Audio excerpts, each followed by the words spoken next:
Hello everyone, once again welcome to your own channel. I know अब exams की anxiety आती जा रही है और इसीलिए आप सब सर्च कर रहे होंगे सारे चैप्टर्स की समरीज का।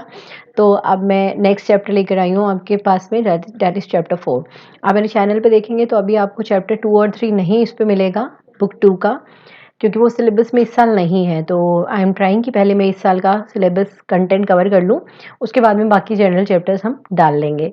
तो आप सबके लिए फटाफट से प्रेजेंट करते हैं human settlements from book number 2, that is India people and economy, from class 12। सो पहले तो बात करते हैं कि ह्यूमन सेटलमेंट होता क्या है। ठीक है, तो यहाँ पर ह्यूमन सेटलमेंट की एक सिंपल सी डेफिनेशन है कि क्लस्टर्स और ड्वेलिंग, मतलब जहाँ पर भी आप घरों के समूह को देखेंगे ना, ग्रुप को देखेंगे, उसको हम सेटलमेंट बोल सकते हैं। ये एक दो घर की भी हो सकती है और ये मेट्रोपॉलिटन जितनी बड़ी भी हो सकती है। तो इसके साइज और शेप के हिसाब से हम इसको कई सारी कैटेगरीज में बांट सकते हैं, जिसके बारे में अभी हम आगे पढ़ेंगे। ओके, यहाँ पर आपको कुछ कीवर्ड्स याद रखने पड़ेंगे। This is sparsely populated, closely spaced, ये आपके कीवर्ड्स हैं। जब भी आप तैयारी करते हैं ना, तो आप आपके नोट्स जो आप बना रहे हैं उसमें आपके पास में कीवर्ड्स होना बहुत जरूरी है। ज्योग्राफी एक ऐसा सब्जेक्ट है जहाँ पे आप जितने पॉइंटर्स में लिखेंगे उतने ही आपका आंसर स्कोरिंग हो जाएगा।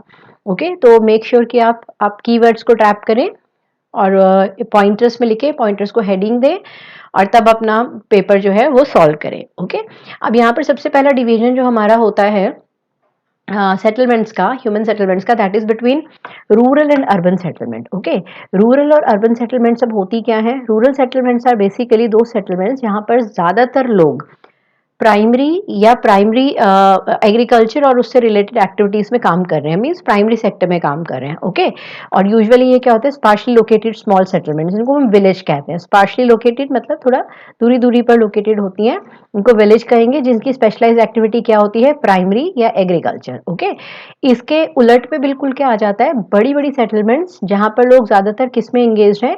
टर्शरी और सेकेंडरी सेक्टर में काम कर रहे हैं। ओके, इसको हम बोलते हैं अर्बन सेटलमेंट। तो ये हमारे दो मेन टाइप के डिविजन्स हैं फंक्शंस के बेसिस पे। अब इनके बीच में रिलेशन क्या है? क्या इनमें आपस में कुछ भी लेना देना नहीं होता, बिल्कुल अलग अलग है, या इनमें भी कोई इंटरेक्शन होता है? तो इनमें एक डिफरेंस भी आप यहाँ पर समझेंगे और रिलेशन भी समझेंगे। जब हम रूरल सेटलमेंट्स की बात करते हैं तो ये बेसिक इकोनॉमिक नीड्स के ऊपर काम करता है। यहाँ पे ज्यादातर लोगों का प्राइमरी ऑक्यूपेशन है, तो उनका रहन सहन काफी हद तक नॉमिनल होता है। ओके, ये अपनी छोटी मोटी जरूरतें तो गांव में ही पूरी कर लेते हैं, मगर अगर इनकी बड़ी कोई इंपॉर्टेंट ज़रूरत होती है या हायर एजुकेशन या स्पेशलाइज्ड ट्रीटमेंट, तो उसके लिए इनको कहाँ जाना पड़ता है? अर्बन एरियाज में जाना पड़ता है। ओके, और अर्बन एरियाज जो है यहाँ पर किसके लिए डिपेंड होते हैं? रॉ मटेरियल के लिए यहाँ पर ये डिपेंड करते हैं रूरल सेटलमेंट्स पर, क्योंकि अर्बन एरिया में हमने देखा ज्यादातर क्या है? सेकेंडरी और टर्शरी एक्टिविटीज हैं। तो फिनिश्ड गुड्स यहाँ पर मिलेंगे, बहुत सारी सर्विसेज मिलेंगी, स्पेशलाइज सर्विसेज मिलेंगी, जिसको अवेल करने के लिए रूरल सेटलमेंट के लोगों को भी यहाँ आना पड़ेगा। Okay, cities can act as a node of economic growth, क्योंकि अभी मैंने आपको क्या बताया कि cities is a type of urban settlement. Okay, urban settlement का ही एक हायर वर्जन का फॉर्म है। क्योंकि यहाँ पर इकोनॉमिक ग्रोथ ज़्यादा होता है, क्योंकि यहाँ पे स्पेशलाइज्ड गुड्स हैं, सर्विसेज हैं, ज़्यादा लोग रह रहे हैं, वैरायटी है इकोनॉमिक एक्टिविटी में। तो यहाँ पर जो है ये पूरा एरिया कंपैरेटिवली वेल्दियर होता है, कंपैरेटिवली इकोनॉमिकली रिचर होता है in in comparison to the side by और नियर बाय रूरल एरिया। यहाँ पर आप एक वर्ड देखोगे, हिंटरलैंड। हिंटरलैंड वो एक एरिया होता है जिसको कोई भी एक नोड या एक सेंटर पॉइंट सर्व करता है। ओके, जैसे अगर दिल्ली की हम बात करें, दिल्ली के आसपास का जो एरिया है वो बहादुरगढ़ हो गया, या और जैसे छोटी छोटी जगहें हो गई, वो सब दिल्ली के ऊपर डिपेंडेंट है बहुत सारी चीज़ों के लिए। तो दिल्ली क्या हो गया? उनका हिंटरलैंड हो गया, जहाँ से उनको raw material, food supply etcetera मिल रहा है। ओके, सो यहाँ पर हमारे जो रूरल सेटलमेंट्स हैं ये मेन सिटीज़ के ऊपर डिपेंडेंट होते हैं, और इनकी कनेक्टिविटी किसके ऊपर निर्भर करती है? ट्रांसपोर्ट और कम्युनिकेशन के ऊपर। अगर बहुत स्ट्रॉन्ग ट्रांसपोर्ट और कम्युनिकेशन होता है तो वहाँ पर आप जल्दी से चीज़ें पहुँचा पाओगे। यूजुअली प्लेन एरिया में ये कनेक्टिविटी अच्छी ही होती है, मगर जो हमारे माउंटेन रीजन होते हैं या हमारे रिमोट रीजन्स होते हैं, वहाँ पे ये कनेक्टिविटी सीजन्स के अकॉर्डिंगली प्रॉब्लमेटिक हो जाती है। ओके, जैसे अगर बर्फ़ पड़ गई तो बहुत सारे रोड्स ब्लॉक हो जाते हैं पहाड़ों में, तो वो एक मेजर प्रॉब्लम बन जाता है।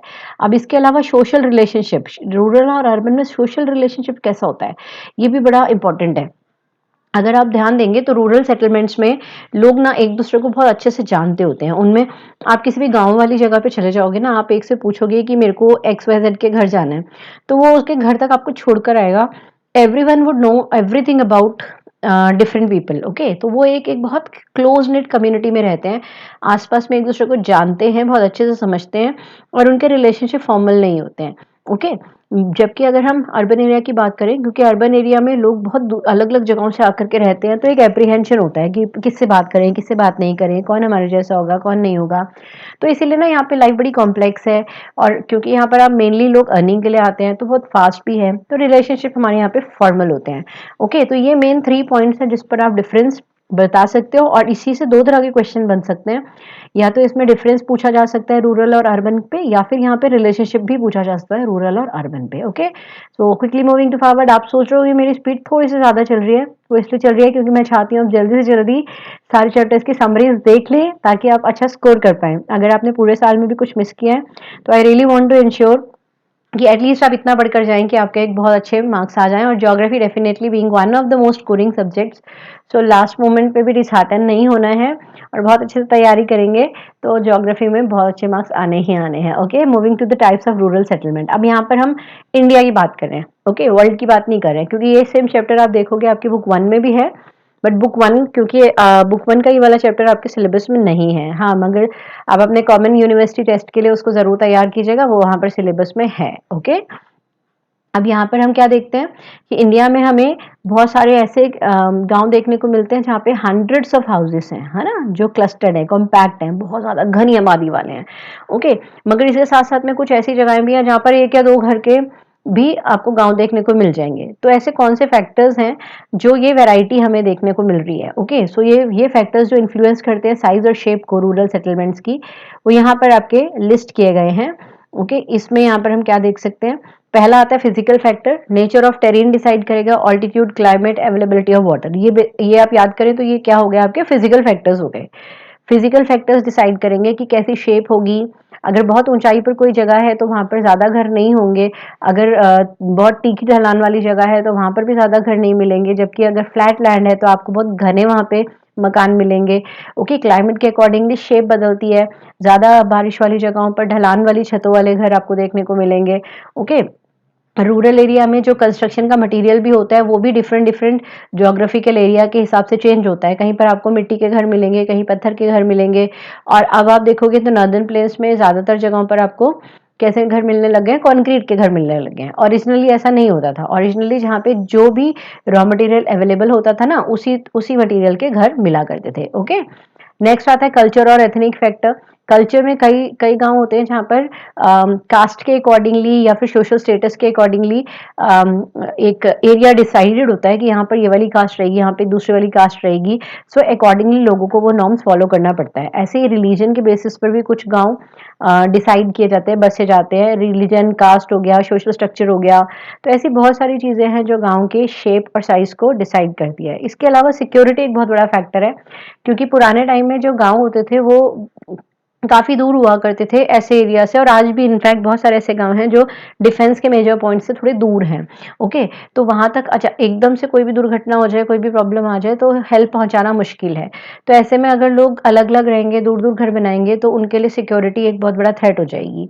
इसीलिए आप ऐसी जगहों पर जहाँ पर आज भी रॉबरीज होती हैं, थेफ्ट्स होते हैं, वहाँ पे आप देखोगे लोग कॉम्पैक्ट क्लस्टर सेटलमेंट्स में रहना पसंद करते हैं। तो ये 3 फैक्टर्स हो गए, ये 3 मार्क्स का क्वेश्चन यहाँ से बनता है पूरा। तो आप इसको अच्छे से करेंगे कि what are the factors that affect the shape and size of rural settlements in India. तो ये 3 आपके फैक्टर्स बन जाते हैं जिसको आपको इलैबोरेट करना है। नाउ इंडिया में कितने टाइप के सेटलमेंट्स हैं, अब हम उस पर बढ़ते हैं। अगर हम बात करें, सबसे पहले मैं यहाँ से ये लिस्ट रीड कर रही हूँ, क्लस्टर्ड, एग्लोमेरेटेड और न्यूक्लिएटेड, सेमी क्लस्टर्ड और फ्रेगमेंटेड, हैमिलेटेड एंड डिस्पर्स्ड और आइसोलेटेड, ओके। सबसे पहले आते हैं हम क्लस्टर्ड सेटलमेंट में। ये जो वर्ड क्लस्टर्ड है ना, इसको और 2 नामों से जाना जाता है, एग्लोमेरेटेड एंड न्यूक्लिएटेड। तो अगर एग्जाम में इन तीनों में से कोई भी वर्ड यूज होता है तो आपको ये फर्स्ट टाइप ऑफ सेटलमेंट के बारे में ही बताना है, ओके। अब यहाँ पर देखिए, सबसे पहले क्लस्टर्ड सेटलमेंट वो है जहां पर घर बहुत ज्यादा पास पास बने हुए हैं। ये अगर आप पिक्चर ध्यान से देखोगे ना, तो आप देखोगे कि रास्ते तो दिख ही नहीं रहे हैं, इतनी पास पास में घर बने हुए हैं कि अगर आप उसका एरियल व्यू देखो तो वो सारा आपको क्या दिखाई देगा, घर ही घर दिखाई देंगे। घर बहुत क्लोजली स्पेस्ड हैं, ओके। अब क्लोजली स्पेस्ड होने के साथ साथ इसकी दूसरी क्वालिटी क्या है, देखो अगर ये कैरेक्टरिस्टिक्स आते हैं लिखने के लिए, तो ये तो आपका हो गया first point. Okay. Clustered settlement के कैरेक्टरिस्टिक के ऊपर 3 मार्क्स का क्वेश्चन अक्सर पूछ लिया जाता है, या फिर डिफरेंस भी आ जाता है दो तरह के सेटलमेंट्स में, तो इसको आप ध्यान से देखेंगे। क्लस्टर रूरल सेटलमेंट कम्पैक्ट है और क्लोजली बिल्ट एरियाज है। दूसरी इसकी कैरेक्टरिस्टिक क्या है, ये इन जगहों पर जो बांस होते हैं और जो फार्म्स होते हैं वो घरों से अलग हैं। मतलब आपका घर और आपका खेत एक जगह पर नहीं है, रहने वाला एरिया एक है और उससे थोड़ी दूरी पर जाकर के आपके फार्म्स हैं, बांस हैं, पास्चर्स हैं।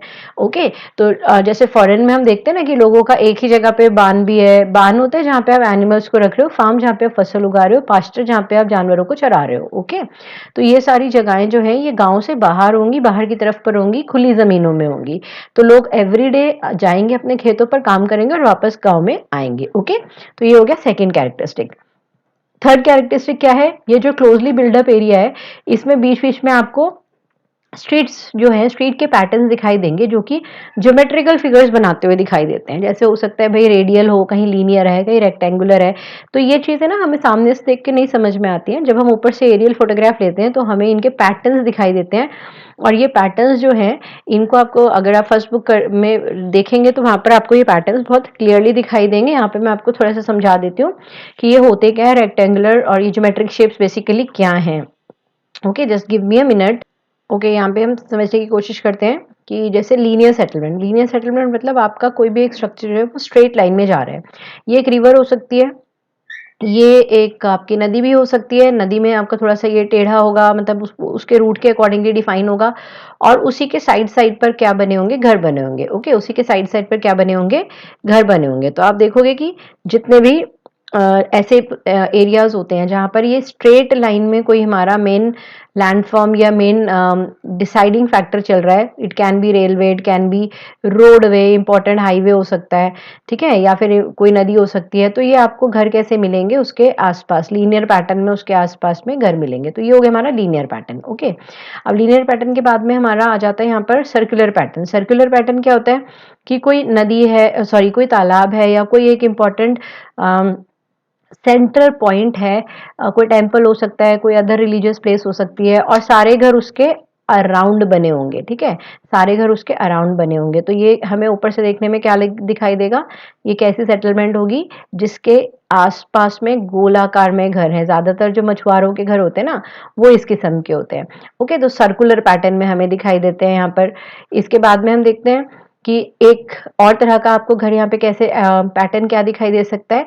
सपोज हमारा एक स्ट्रेट लाइन जा रही है, ठीक है, एक रेलवे लाइन मान लेते हैं इसको, और इसी के सामने से यहाँ पे हमारी कोई एक इंपॉर्टेंट रोड जा रही है। ठीक है, तो अब जो घर बनेंगे वो यहाँ पे कैसे बनेंगे, इसके इनके अराउंड। ओके, यहाँ से इधर इसको टच करते हुए बनेंगे, मतलब रेलवे लाइन की तरफ पे बनेंगे, और ऊपर हमारी जो ये रोड है उसके किनारे किनारे बनेंगे।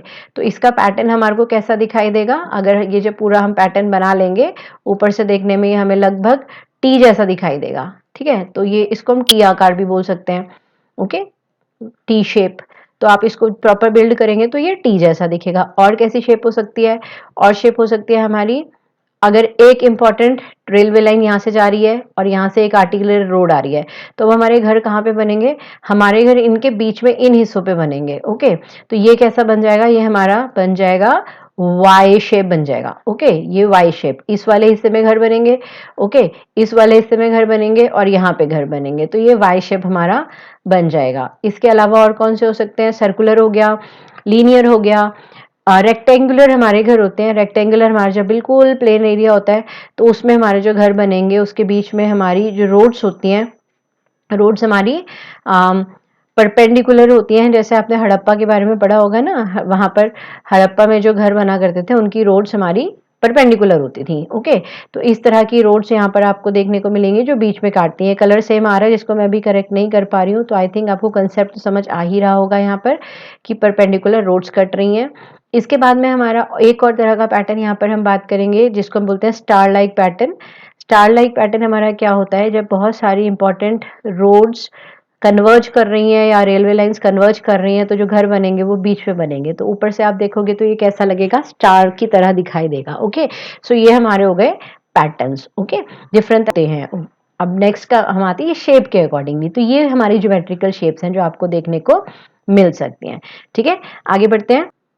इसमें हम आगे बात करेंगे कि अब ये इंडिया में कहाँ पर इस तरह के घर पाए जाएंगे। इंडिया में इस तरह के घर जहाँ पे पाए जाएंगे वो एरिया है जहाँ पर एलुवियल फर्टाइल लैंड है, क्योंकि देखो ये आप देख रहे हो ये घनी आबादी है, तो घनी आबादी को कोई भी एरिया तभी तो संभाल पाएगा ना जब वहाँ पे पानी की भी अवेलेबिलिटी हो, बहुत सारा खुला लैंड अवेलेबल हो, और साथ में वहाँ पर कंस्ट्रक्शन की भी ईज हो। तो ये सारी चीज़ें हमें कहाँ मिलती है? फ्लैट एलुवियल प्लेन में। तो इसीलिए हमारा जो फ्लैट एलुवियल प्लेन है वहाँ पर हम क्या देखते हैं कि इंडिया में हमें कौन से सेटलमेंट्स दिखाई देते हैं? क्लस्टर्ड सेटलमेंट्स दिखाई देते हैं। ओके, इसके अलावा क्लस्टर्ड सेटलमेंट और कहाँ कहाँ में दिखाई देते हैं? इसके अलावा हमें क्लस्टर्ड सेटलमेंट दिखाई देते हैं सिक्योरिटी रीजन की वजह से नागालैंड में, बुंदेलखंड में। ठीक है, ये वाले रीजन्स कौन से हैं जहां पर पहले के समय में और इवन आज भी बहुत सारे आप देखते हो प्रॉब्लम्स हैं, इंटरनल प्रॉब्लम्स हैं। ओके, यहाँ पर हम देखते हैं कि इसको टेररिज्म तो नहीं बोलते हैं बट इसको इंटरनल डिस्टर्बेंसेस बोलते हैं। हमारे अपने ही कुछ लोग हैं जो जो सिविल अनरेस्ट यहाँ पे क्रिएट करते रहते हैं।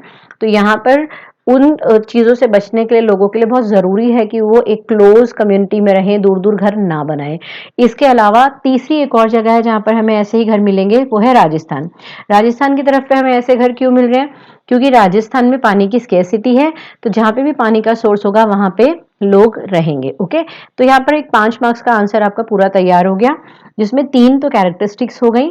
नंबर 1 हमारी कैरेक्टरिस्टिक यहाँ पर थी कि क्लोजली बिल्ट हाउसेज हैं। दूसरी हमने बात करी कि जो हमारे बांस हैं, पास्चर्स हैं और हमारे फार्म्स हैं वो लिविंग एरिया से डिफरेंट हैं।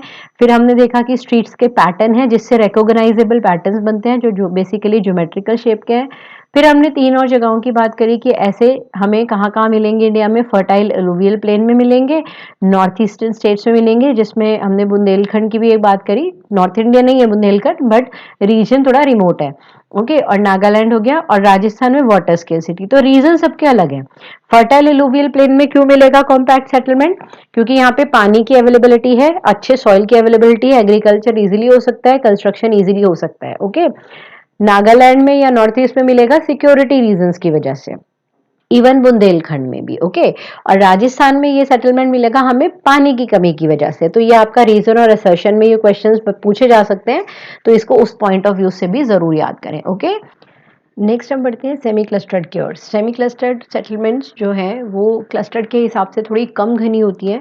इसमें बेसिकली ना एक बड़ी सेटलमेंट के 2 हिस्से हो चुके होते हैं। अब ये 2 हिस्से होने के कई कारण हो सकते हैं। कई बारी कास्ट के बेसिस पे, जैसे मैंने आपको बताया कि कुछ कम्युनिटीज़ कास्ट या क्लासेस के अकॉर्डिंगली डिवाइडेड होती हैं। तो उसमें क्या होता है कि जो मेन जो गांव है, जैसे यहाँ पर हम देखते समझने की कोशिश करते हैं कि ये हमारा एक मेन गांव है। ठीक है, यहाँ पर हमारी जो मेन कम्युनिटी है वो रह रही है, मगर बाद में कुछ कुछ जो कास्ट है जिनको हम जैसे पहले आउटकास्ट वगैरह मानते थे उनके लिए एक अलग एरिया डेवलप किया गया। तो ये हमारी मेन सेटलमेंट हो गई, ये हमारी दूसरी सेटलमेंट हो गई। ये तब भी संभव होता है जब हमारी मेन सेटलमेंट में बहुत ज़्यादा लोग आ गए, यहाँ पे कंजेशन बढ़ गई, अब यहाँ पे रहने की जगह नहीं है। तो इसीलिए इसके पैरेलल में, इसके पास में ही दूसरी एक सेटलमेंट हमें बनानी पड़ी। तो इसको हम क्या बोलते हैं? Semi clustered settlement. ठीक है, अब जैसे हमने उसके पॉइंट्स करे थे, इसके भी पॉइंट्स करते हैं कि सेमी क्लस्टर्ड और फ्रेगमेंटेड सेटलमेंट में result from the tendency of clustering in restricted area of disperse settlement. ठीक है, मतलब यहाँ पर ना एक एरिया की रिस्ट्रिक्शन भी है और साथ में यहाँ पर हमारे पास क्या है कि किसी कारण से एक बड़ी सेटलमेंट के 2 हिस्से हो चुके हैं। ठीक है, मोर ऑफन सच पैटर्न में ऑल्सो रिजल्ट फ्रॉम सेग्रीगेशन और fragmentation of a large compact village. जो मैंने अभी आपको बताया ना कि ज्यादातर क्या होता है कि एक बड़ी सेटलमेंट के 2 हिस्से हो गए हैं for some reason. In this case one और more section of societies choose or is force to live little away from the main cluster. ठीक है, अगर तो पॉपुलेशन बढ़ना एक कारण होगा तो अपनी मर्जी से बाहर जाना शुरू करेंगे, और कई बार सोशल ऐसे नॉर्म्स होते हैं या टैबूस होते हैं जिसके कारण कुछ कम्युनिटीज को बाहर की तरफ पुश कर दिया जाता है, जो कि सही नहीं है बट कई जगह पे प्रैक्टिस होता है। तो उसमें भी यहाँ पर फ्रेगमेंटेशन हो जाती है। ज्यादातर बीच में कौन होता है? ज्यादातर सेंटर में क्या होता है? लैंड ओनिंग कम्युनिटी, जो डोमिनेंट कम्युनिटी होती है वो सेंट्रल पार्ट में होती है। वेयर जो मीनियल वर्कर्स होते हैं, जो सफाई वगैरह कर रहे हैं, ऐसे छोटे कुछ काम कर रहे हैं जिनको हम बहुत ज्यादा साफ सुथरा काम नहीं मानते, उस तरह के लोगों के घरों को बाहर कर दिया जाता है। जैसे पुराने टाइम में आपने पढ़ा होगा कि जो आउटकास्ट लोग होते थे जो जैसे डेड बॉडीज को हटाने का काम करते थे, उन सबको गांव में रहने की परमिशन नहीं हुआ करती थी। तो अभी भी ऐसे बहुत सारी छोटी छोटी जगहें हैं जहाँ पर इस तरह के कोई ना कोई नॉर्म्स फॉलो किए जाते हैं। तो इस तरह की सेटलमेंट हमें ज़्यादातर प्लेन्स में ही देखने को मिलती है, क्योंकि प्लेन में ही क्लस्टर्ड होती है सेटलमेंट्स, और उसी से सेमी क्लस्टर्ड हो सकता है। ठीक है, जब तक क्लस्टरिंग नहीं होगी तो सेमी क्लस्टर बन नहीं सकता।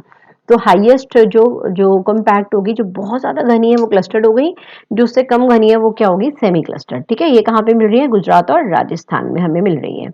नेक्स्ट आता है हेमलेटेड सेटलमेंट। अब देखो, जैसे मैंने अभी आपको बताया कि एक जो सबसे घनी वाली थी उसके दो टुकड़े हो गए, तो क्या बन गया, सेमी। सेमी मतलब आधा ही होता है ना।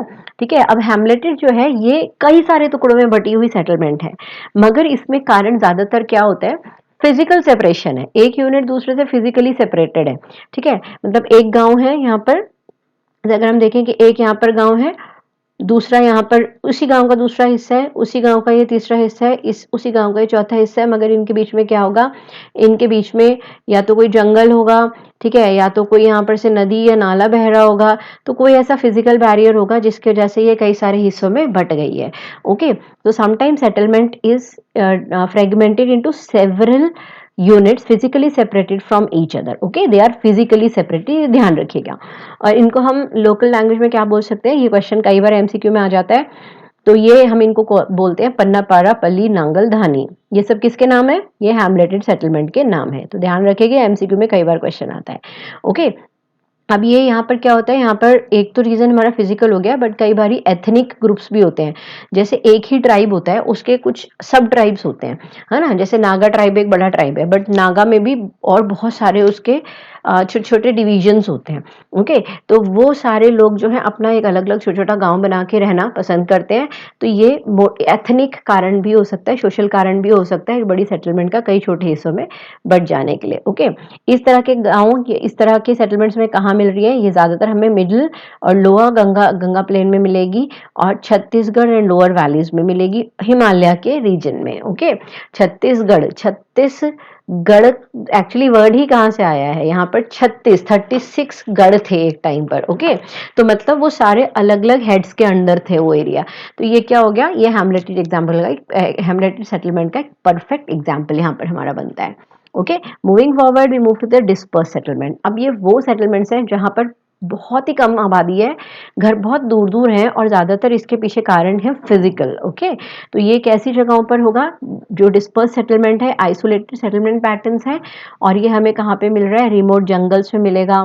ओके, हिल्स पे मिलेगा। तो हमारा जो पूरा माउंटेन रीजन है, ज़्यादा रेनफॉल वाला रीजन है, वहाँ पर हमें ऐसे ही घर मिले देखने को मिलेंगे। Extreme dispersion is caused by extreme fragmented nature of टेरिन and land resource based on off habitable area. ठीक है, मतलब आप जिस जगह पर रह रहे हो वो स्कोप ही नहीं दे रहा आपको घने आबादी बनाने का। थोड़ी सी ही जगह प्लेन अवेलेबल है, फिर ढलान आ जाती है, फिर थोड़ी सी प्लेन जगह अवेलेबल है, फिर कोई ढलान आ जाती है, जंगल आ जाता है, नदी आ जाती है। तो ऐसे में आप लगातार एक दूसरे के साथ में लगे हुए सटे हुए घर बना ही नहीं सकते। तो ये जो है, इनको हम क्या बोलते हैं, डिस्पर्स सेटलमेंट। अच्छा, तो आप क्विकली बात कर लेते हैं कि इंडिया में 4 तरह की हमारी सेटलमेंट्स हो गई। ये रूरल सेटलमेंट है, ध्यान रखिएगा, ये किसके टाइप है, रूरल सेटलमेंट के। तो पहला हो गया क्लस्टर्ड, सबसे घने, फिर उससे कम घने सेमी क्लस्टर्ड, और फ्रेगमेंटेड, जहाँ कई हिस्सों में बटा हुआ है हमारा सेटलमेंट हैमलेटेड, और जहाँ पे आइसोलेटेड है, बहुत दूरी दूरी पर है, वो हो गया डिस्पर्स या आइसोलेटेड। इसके ऊपर भी 5 मार्क का क्वेश्चन अक्सर आ जाता है, तो इसको ध्यान से तैयार कीजिए। अब हम बढ़ते हैं अर्बन सेटलमेंट की ओर। अर्बन सेटलमेंट, जैसे कि हमने पहले बात करी कि वो एरियाज हैं जहाँ पर मैक्सिमम पॉपुलेशन किस में रहती है, मैक्सिमम पॉपुलेशन का जो एम्प्लॉयमेंट है वो है या तो सेकेंडरी सेक्टर में या टर्शरी सेक्टर में। ठीक है, तो यहाँ पर एग्रीकल्चर इनका मेन ऑक्यूपेशन नहीं है, इसीलिए हमें यहाँ पर जब इनका क्लासिफिकेशन करेंगे तो हम इनके साइज और इनके फंक्शन के ऊपर इनका क्लासिफिकेशन करेंगे। ओके, अब यहाँ पर आता है हमारा एवोल्यूशन ऑफ टाउन्स, कि क्या टाउन हमेशा से ऐसे थे या ये इवॉल्व हुए हैं। डेफिनेटली इंडिया में टाउन्स इवॉल्व हुए हैं। कैसे इवॉल्व हुए हैं, 3 स्टेजेस में हम इसको समझते हैं, ancient, medieval and modern town. Ancient time की अगर हम बात करते हैं तो हड़प्पा और मोहनजोदाड़ो ये रूरल सिविलाइजेशंस नहीं थी। Indus valley civilization urban civilization population थी, क्योंकि वहाँ एग्रीकल्चर से ज़्यादा हमें इंडस्ट्रीज़ के और ट्रेड के प्रूफ्स मिले। ओके, तो इंडिया में तो बहुत बड़ी पुरानी हिस्ट्री हो गई हमारी टाउन्स की। ओके, तो ये हमारे एंशियंट टाउन्स जो हैं ये तो काफ़ी पुराने टाइम से स्टार्ट हो जाते हैं, और इसमें हमारे कुछ हिस्टोरिक टाउन्स का यहाँ पर नाम भी दिया हुआ है। एमसीक्यू में ये टाउन्स के नाम पूछे जाते हैं, तो आप बुक में दिए हुए नामों को ज़रूर से याद करें। हमारे जो एंशियंट टाउन्स हैं वो वाराणसी उनमें से एक बहुत इंपॉर्टेंट है, प्रयाग, इलाहाबाद, पाटलिपुत्र, मदुरई, ये कुछ एग्जाम्पल्स हैं हमारे जो एंशियंट सेटलमेंट्स के। इसके बाद में हमारे आते हैं मिडीवल टाउन। मिडीवल टाउन हमारे वो वाले टाउन्स हैं जो बेसिकली इस्लामिक रूलर्स के आने के बाद डेवलप हुए हैं। तो इसमें हमारे जो थे ये 100 अभी भी हैं हमारे पास में ऐसे एग्जिस्टेंट टाउन, और इसमें ज़्यादातर कैसे डेवलप हुए हैं, headquarters of principalities and kingdoms. Okay, इसके एग्जाम्पल्स जो अभी बहुत प्रोमिनेंट एग्जाम्पल्स हैं, दिल्ली, दिल्ली आपको पता है कि शाहजहानाबाद से ही बना है Delhi. Okay, then Hyderabad, Jaipur, Lucknow, Agra and Nagpur. Okay, और मॉडर्न टाउन्स की बात करें तो मॉडर्न टाउन्स वो वाले सारे टाउन्स हैं जो ब्रिटिश पीरियड में डेवलप किए गए। ठीक है, ब्रिटिश पीरियड में जो ज़्यादातर हमारे टाउन्स हैं वो डेवलप किए गए थे सबसे पहले कोस्टल एरिया में, क्योंकि ब्रिटिशर्स आए ही कोस्ट के थ्रू थे। ओके, तो आप देखेंगे सूरत, दमन, गोवा, पुदुचेरी, ये सारे हमारे जो पौंडीचेरी उस समय और आज के टाइम में पुदुचेरी, ये सारे जो हमारे थे ट्रेडिंग टाउन्स के तौर पे डेवलप किए गए थे कोस्टल लोकेशंस में, क्योंकि जो जो ट्रेड भी किया ब्रिटिशर्स ने वो भी पहले पोर्ट सिटीज़ से ही किया। तो जो मेजर हमारी प्रिंसिपैलिटीज़ थी वहाँ पर भी हमारे जो पोर्ट सिटी डेवलप किए गए, दैट इज़ मुंबई उस समय जिसको बॉम्बे बोला जाता था, चेन्नई जिसे मद्रास कहा जाता था, कैलकाटा जिसे आज हम कोलकाता बोलते हैं, ये सारे ब्रिटिशर्स ने ही अपने ही स्टाइल से बिल्ड किए हैं। अच्छा, अगर हम इनके ना आर्किटेक्ट की भी बात करें तो आप एंशिएंट टाउन, मिडीवल टाउन और मॉडर्न टाउन, इनके आर्किटेक्ट के बेसिस पर भी आप इनमें डिफरेंशिएट बहुत आसानी से कर पाएंगे। इनके फीचर्स बिल्कुल डिफरेंट हैं। ओके, और फिर हमने क्या देखा कि धीरे धीरे जो ये ब्रिटिशर्स ने जो मॉडर्न टाउन बनाए हैं ये उनके मेन सेंटर्स बनने शुरू हो गए, जहाँ से वो पूरा अपना कंट्रोल, अपना डोमिनेंस जो है स्प्रेड कर रहे थे। इसके अलावा उन्होंने एडमिनिस्ट्रेटिव सेंटर्स के अलावा हिल टाउन्स या समर रिसॉर्ट्स उनको भी बनाया, क्योंकि जैसे आप जानते हैं ब्रिटिशर्स ठंडे इलाके से आए थे, टेम्परेट रीजन से आए थे, और इंडिया उनके लिए काफ़ी गर्म इलाका था। ओके, तो यहाँ पर उनको गर्मियों में ऑपरेट करना बहुत मुश्किल होता था, इसीलिए शिमला, डलहौजी, इस तरह के जो हिल स्टेशंस हैं वो उन्होंने बेसिकली गर्मियों में काम करने के लिए डेवलप किए थे, और जिनको आज हम एज अ हिल स्टेशन जानते हैं। ओके, ये हमारा पूरा जो है ये प्री ब्रिटिश पीरियड का हमारा सॉरी ये हमारा प्री इंडिपेंडेंस रीजन टाइम का ये पूरा डेवलपमेंट है। इसमें जो है new civil, administrative and military areas भी बाद में ऐड किए गए, और कुछ इंडस्ट्रियल एरिया भी डेवलप हुए ब्रिटिश पीरियड में ही, जिसमें जमशेदपुर इसका एक प्रोमिनेंट एग्जाम्पल है, जहाँ पर हमारी आयरन एंड स्टील इंडस्ट्री आज भी स्टैब्लिश्ड है। इंडिपेंडेंस के बाद में हमारे जितने भी टाउन्स डेवलप हुए उनमें से ज़्यादातर एडमिनिस्ट्रेटिव हेडक्वार्टर्स थे, मतलब या तो राजधानियाँ थी, और या फिर हमारे जो हमने कुछ मेट्रोपॉलिटन्स को डिज़ाइन करके बिल्कुल तरीके से नक्शे से बनाया, जिसमें चंडीगढ़ एक हमारा इंपॉर्टेंट एग्जाम्पल आ जाता है, और कई सारे हमारे मीडियम और स्मॉल टाउन्स भी इसी टाइम पर डेवलप हुए। तो हमने 4 कैटेगरीज में हम अपने टाउन्स की एवोल्यूशन को रख सकते हैं, जिसमें नंबर 1 हमारा आ जाता है हमारा एंशिएंट टाउन, उसके बाद में हमारा नंबर 2 पे आता है मिडीवल टाउन, नंबर 3 पे मॉडर्न टाउन, और नंबर 4 पे post independent. Okay, after independence. Urbanization की अगर हम बात करें, ये हमारे पास में एक डेटा है अर्बनाइजेशन का कि कैसे कैसे ईयर बाय ईयर अर्बनाइजेशन बढ़ी है, और आज हम कहाँ पे स्टैंड करते हैं 2011 सेंसस के हिसाब से हमारी जो पॉपुलेशन है, जो अर्बन पॉपुलेशन है, that is 31.16। Okay, which is quite good.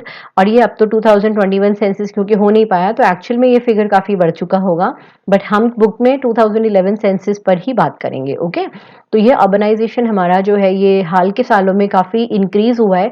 इसका कारण है कि लोगों का जो शिफ्ट हो रहा है प्राइमरी सेक्टर से टर्शियरी और सेकेंडरी की तरफ, तो वो अर्बनाइजेशन और industrialization they go hand in hand. Okay, तो इसीलिए हमारा क्योंकि इंडस्ट्रियलाइजेशन बढ़ रहा है तो वैसे वैसे हमारा अर्बनाइजेशन भी बढ़ेगा। जैसे जैसे लोग टर्शियरी सेक्टर में काम लेते जाएंगे वैसे वैसे प्राइमरी सेक्टर श्रिंक होगा, विलेजेस का साइज कम होता चला जाएगा और लोग शिफ्ट हो जाएंगे अर्बन एरिया की तरफ। अब आते हैं हम क्लासिफिकेशन की ओर। टाउन्स का क्लासिफिकेशन कैसे हो सकता है, करेंगे classification of towns on the basis of population. Okay, classification on the basis of population. तो सबसे पहले हमें ये देखना पड़ेगा कि अर्बन एरिया में मिनिमम पॉपुलेशन होती क्या है। 1991 सेंसस के अकॉर्डिंगली जो हमारी डेफिनेशन है अर्बन एरिया की वो यहाँ से स्टार्ट होती है।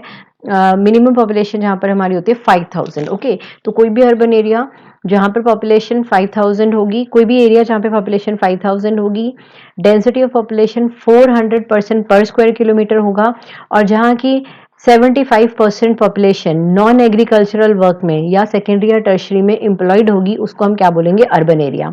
तो उसके हिसाब से हमारे यहाँ पे ये कुछ क्लासेस यहाँ पर दी हुई हैं। ओके, आप परसेंटेज देख सकते हो। ऑब्वियसली टोटल परसेंटेज का पॉपुलेशन में जैसे जैसे आप साइज ऑफ टाउन बड़ा होता जाएगा, वैसे वैसे ही आप देखोगे कि यहाँ पर नंबर ऑफ पीपल भी इंक्रीज होते जाएंगे। ओके, सिटीज का अगर आप नंबर देखोगे तो ये जो मिडिल ऑर्डर में सिटीज हैं, इनका नंबर इंडिया में सबसे ज्यादा है, जबकि पॉपुलेशन सबसे ज्यादा ऊपर की तरफ पर कंसंट्रेटेड है। ओके, तो अब यहाँ पर हम क्या देखते हैं कि यहाँ पर हमारा टाउन 1 2 3 4 5 तो आपने देख लिया, 5 6 क्या है हमारे। अब टाउन 1 की आबादी कहाँ तक आती है? Urban centres with more population of more than 1 lakh is called as class 1 town. Okay, अब जो सिटीज हैं जहां पर इससे ज्यादा पॉपुलेशन होगी, cities accommodating population size between 1 to 5 million are called metropolitan. Okay, जहां पर 1 लाख से ज्यादा है उसको हमने क्लास 1 बोला। जहां पे साइज कितना हो गया, बिटवीन 1 to 5 मिलियन हो गया, उसको हमने मेट्रोपॉलिटन बोल दिया।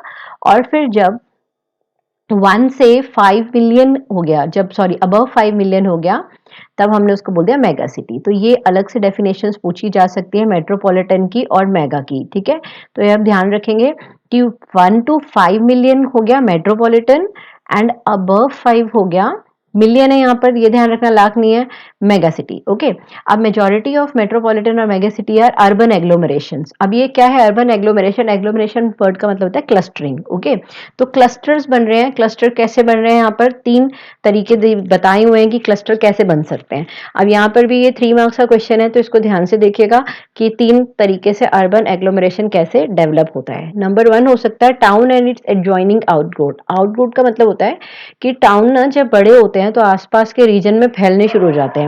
जो आसपास में रूरल एरिया है ना, वहां पर भी आप देखेंगे कि टाउन पेनिट्रेट करने लगता है, वहां का रीति रिवाज, रहन सहन, वहां के बिल्डिंग का स्ट्रक्चर, तो इस तरीके से टाउन बड़ा होने लगता है। तो टाउन और उसकी आउटग्रोथ, तो यहाँ पर मैं इसको आपको एक मैसेज दिखा देती हूँ एक बार इसको हटा के कि ये टाउन और उसकी आउटग्रोथ कैसी हो सकती है। एक सेकेंड, हम इसको रब कर लेते हैं।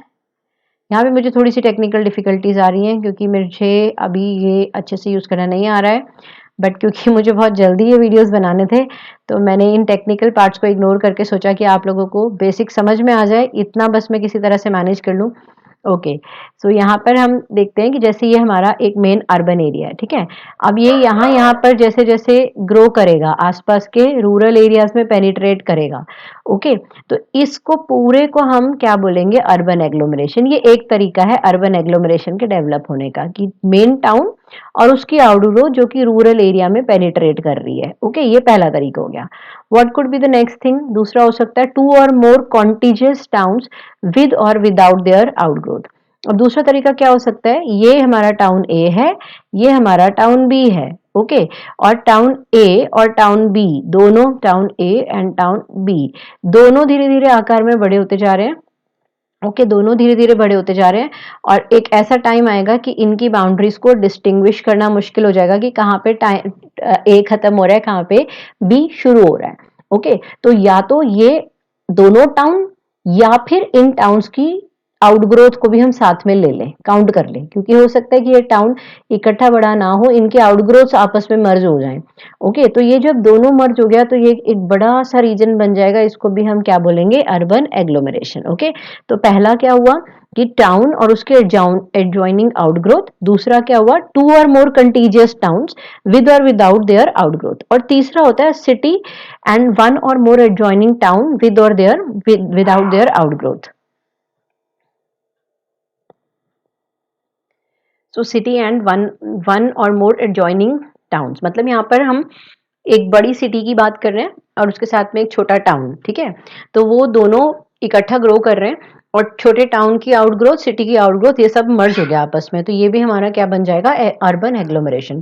तो 3 तरह से हमारे बहुत बड़े आकार के अर्बन एरियाज बनते हैं जिनको हम अर्बन एग्लोमरेशंस बोलते हैं। ओके, तो ये भी प्रोबेबल 3 मार्क्स का क्वेश्चन है, इसको भी आप तैयार करेंगे।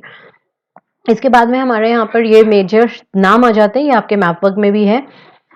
जो मेजर हमारे एग्लोमरेशंस हैं जिनकी टोटल पॉपुलेशन मिलाकर के 18.4 मिलियन बन जाती है।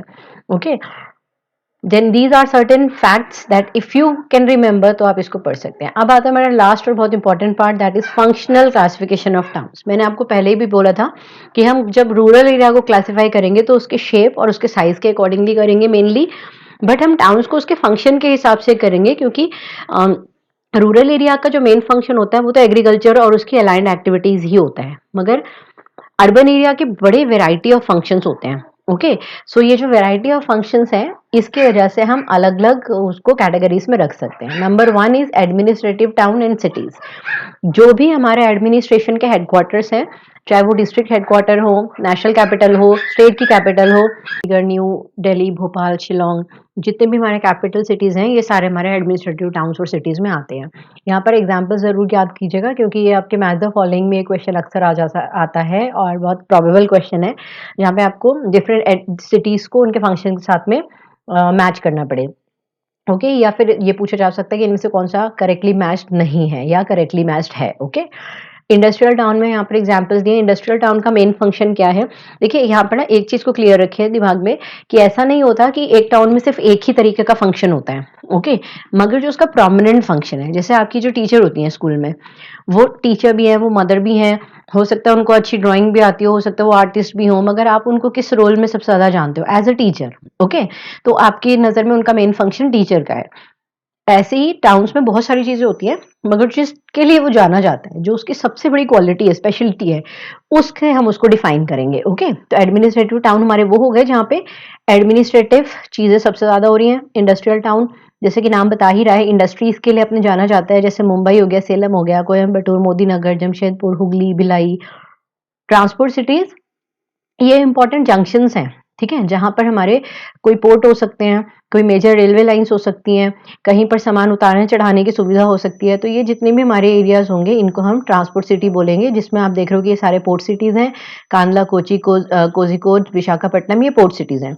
इसके अलावा इनलैंड ट्रांसपोर्टेशन के जो हब्स हैं, जैसे आगरा हो गया, धुलई हो गया, मुगल सराय, इटारसी, कटनी, ये सब हमारे ट्रांसपोर्ट सिटीज में आते हैं। कमर्शियल टाउन, जहां पर ट्रेडिंग सबसे इंपॉर्टेंट है। ओके, वो आसपास के एरिया में ट्रेडिंग के लिए जाना जाता है, उसकी स्पेशलाइजेशन है ट्रेड। ओके, या मार्केट्स। तो इसमें कोलकाता, सहारनपुर और सतना आपके बुक में दिए गए एग्जाम्पल्स हैं। माइनिंग टाउन, जहाँ पे किसी भी तरह की माइनिंग हो रही है, किसी भी हमारे मिनरल की माइनिंग हो रही है, it can be your coal, petroleum, anything. Okay, तो रानीगंज, झरिया, डिगबोई, अंकलेश्वर, सिंगरौली, ये सारे हमारे माइनिंग टाउन के एग्जाम्पल हैं। गैरिसन कैंटोनमेंट टाउन्स, जहाँ पर कैंटोनमेंट रीजन्स के लिए जो जाना जाता है, डिफेंस के लिए जो जाने जाते हैं। ओके, तो ये हो गए अंबाला, जालंधर। आपने देखा होगा जैसे जो भी मेन सिटी होता है ना, उसमें एक एरिया कैंट का होता है कि अगर कोई भी इंटरनल इमरजेंसी हो तो वहां पे हमारे पास में एक आर्मी का बेस हो। तो ये कुछ ऐसे टाउन्स हैं जो जाने ही अपने आर्मी के बेसिस के लिए जाते हैं। Ambala, Jalandhar, Mau, Babina, Udhampur etcetera. Okay, Udhampur base है एयरफोर्स का, आप सबको मालूम होगा। इसके बाद में हमारा फंक्शन आता है एजुकेशनल टाउन। वो टाउन्स जो अपने एजुकेशन के लिए जाने जाते हैं, जहाँ पे लोग जाते हैं, जैसे जिन जगहों पर आईआईटी हो गए, आईआईएमएस हो गए, या फिर और बड़े बड़े इंस्टीट्यूट्स हो गए, तो वहाँ पे लोग उनको उनकी पढ़ाई के लिए जानते हैं। Okay, like Roorkee, Varanasi, Aligarh, Pilani, Allahabad etcetera.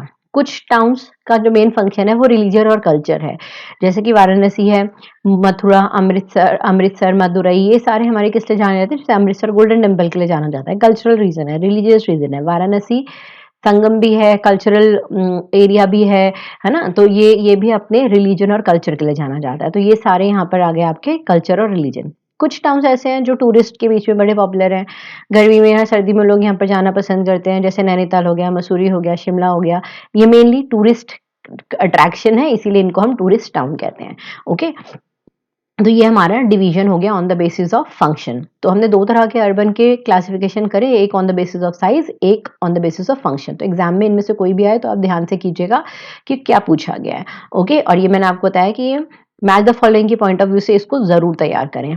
Okay, अब इसके बाद में हमारा लास्ट एक टॉपिक बचाता है बॉक्स में, that is smart city mission. ये भी 3 मार्क्स का एक बहुत प्रोबेबल क्वेश्चन है कि स्मार्ट सिटी मिशन के ऑब्जेक्टिव्स क्या हैं। तो इसमें आप इसको 3 पॉइंट्स में डिवाइड कर सकते हैं कि स्मार्ट सिटी का सबसे पहला ऑब्जेक्टिव है that is to provide core infrastructure, a clean and sustainable environment and give a decent quality of life to its citizen. तो यहाँ पे सारा एम्फेसिस किस पे हो गया?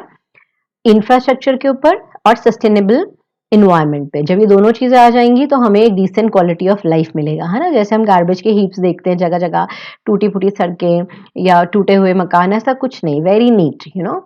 तो एक एक world class city. Next feature इसका क्या होगा? One of the feature of smart city is to apply smart solution to infrastructure and services in order to make them better. मतलब हम एक बारी यहाँ पर जैसे हम बोलते हैं ना कि हम इसमें नए जो वर्ल्ड टेक सॉल्यूशंस हैं वो लेकर आएँ। जैसे अगर हमारे पास में ट्रैफिक कंजेशन बहुत ज़्यादा है, तो हम उसमें क्या कर सकते हैं? हम मेट्रोज़ को इंट्रोड्यूस कर सकते हैं, हम दूसरे और ट्रैम्स को यूज़ कर सकते हैं, या हो सकता है कि हम एक के ऊपर दूसरा फ्लाईओवर बनाएँ। तो कुछ इस तरह के सॉल्यूशन जो जो सस्टेनेबल हों, इंफ्रास्ट्रक्चर हम उसमें बिल्ड करें और जिससे वो और ज़्यादा बेहतर हो सकें, ठीक है? डिज़ास्टर मैनेजमेंट को भी इसमें ध्यान रखा जाए। जैसे दिल्ली हो गया, दिल्ली हमारा ज़ोन 4 में है, ओके? सिस्मिक ज़ोन में है। तो यहाँ पे जो भी इंफ्रास्ट्रक्चर डेवलप किया जाए, वो ये ध्यान में रख के किया जाए कि अगर कोई अर्थक्वेक स्ट्राइक करता है तो नुकसान को हम मिनिमाइज कर सकें। तो ये क्या हो गया? स्मार्ट सॉल्यूशन हो गया प्रॉब्लम्स के लिए, ओके। फिर इसके बाद में क्या है यहाँ पर?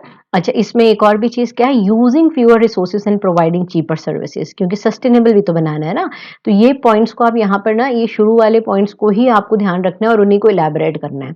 और साथ में यहाँ पर क्या है कि यहाँ पर एक ऐसा मॉडल डेवलप किया जाए जिसको एक एक जगह से दूसरी जगह पर अप्लाई किया जा सके। जैसे कि अगर आपको चाय बनानी है, तो आपको चाय बनाने का तरीका अगर एक बार ही आ गया, तो आप उससे अपने घर में भी चाय बना सकते हो, अपने किसी रिलेटिव के घर जाके भी चाय बना सकते हो, फ्रेंड के घर भी जाके चाय बना सकते हो, है ना?